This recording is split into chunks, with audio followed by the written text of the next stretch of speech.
ಪ್ರತಿಯೊಬ್ಬ ಮನುಷ್ಯನ ಅಗತ್ಯವನ್ನ ಪೂರೈಸಲು ಭೂಮಿಯು ಸಾಕಷ್ಟು ಒದಗಿಸುತ್ತದೆ.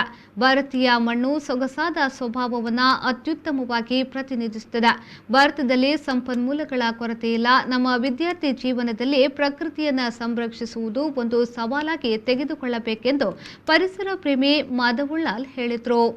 ಮಂಗಳೂರಿನ ಶಕ್ತಿನಗರದಲ್ಲಿರುವ ಶಕ್ತಿ ಶಿಕ್ಷಣ ಸಂಸ್ಥೆಯಲ್ಲಿ ನಡೆದ ವನ ಮಹೋತ್ಸವ ಕಾರ್ಯಕ್ರಮವನ್ನು ಪರಿಸರ ಪ್ರೇಮಿ ಮಾಧವುಳ್ಳಾಲ್ ಅವರು ಗಿಡ ನೆಡುವ ಮೂಲಕ ಉದ್ಘಾಟಿಸಿದರು.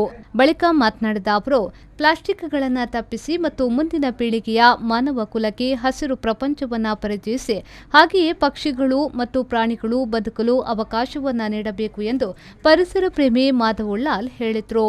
ನಿಮ್ಮ ಜೀವನದಲ್ಲಿ ಪ್ರಕೃತಿಯ ಮೂಲಕ ವಿಶ್ವಕ್ಕೆ ಒಂದು ಸಂದೇಶವನ್ನು ಕೊಡಬೇಕಿದ್ರೆ ಅತ್ಯಂತ ಶ್ರೇಷ್ಠ ಭೂಮಿ ನಮ್ಮ ಭಾರತ.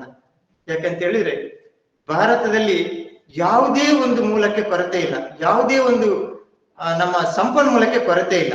ನಾವು ಎಲ್ಲಿ ಬೇಕಾದ್ರೂ ಏನು ಬೇಕಾದ್ರೂ ಯಾವ ಗಿಡ ನೆಟ್ಟರು ಕೂಡ ಹೆಮ್ಮರವಾಗಿ ಬೆಳೆಯುವಂತ ಈ ಮಣ್ಣಿನ ಗುಣ ನಮ್ಮನ್ನ ಅತ್ಯಂತ ಶ್ರೇಷ್ಠವನ್ನವಾಗಿ ಮಾಡಿದೆ.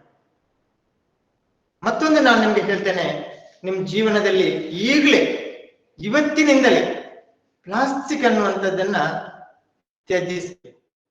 ಈ ವೇಳೆ ಆಡಳಿತಾಧಿಕಾರಿ ಡಾಕ್ಟರ್ ಕೆಸಿ ನಾಯಕ್, ಮುಖ್ಯ ಸಲಹೆಗಾರ ರಮೇಶ್ ಕೆ, ಸಂಸ್ಥೆಯ ಅಭಿವೃದ್ಧಿ ಅಧಿಕಾರಿ ಪ್ರಖ್ಯಾತ್ ರೈ, ಶಕ್ತಿ ಪಿಯು ಕಾಲೇಜಿನ ಪ್ರಾಂಶುಪಾಲರಾದ ಟಿ ರಾಜಾರಾಮರಾವ್, ಶಕ್ತಿ ವಸತಿ ಶಾಲೆಯ ಪ್ರಾಂಶುಪಾಲರಾದ ವಿದ್ಯಾ ಕಾಮಚ್ಚಿ, ಶಕ್ತಿ ಪೂರ್ವ ಶಾಲೆಯ ಸಂಯೋಜಕಿ ನೀಮಾ ಸಕ್ಸೇನಾ ಜೊತೆಗೆ ಬೋಧಕ ಬೋಧಕೇತರ ಸಿಬ್ಬಂದಿಗಳು, ವಿದ್ಯಾರ್ಥಿಗಳು, ಪೋಷಕರು ಭಾಗವಹಿಸಿದ್ರು.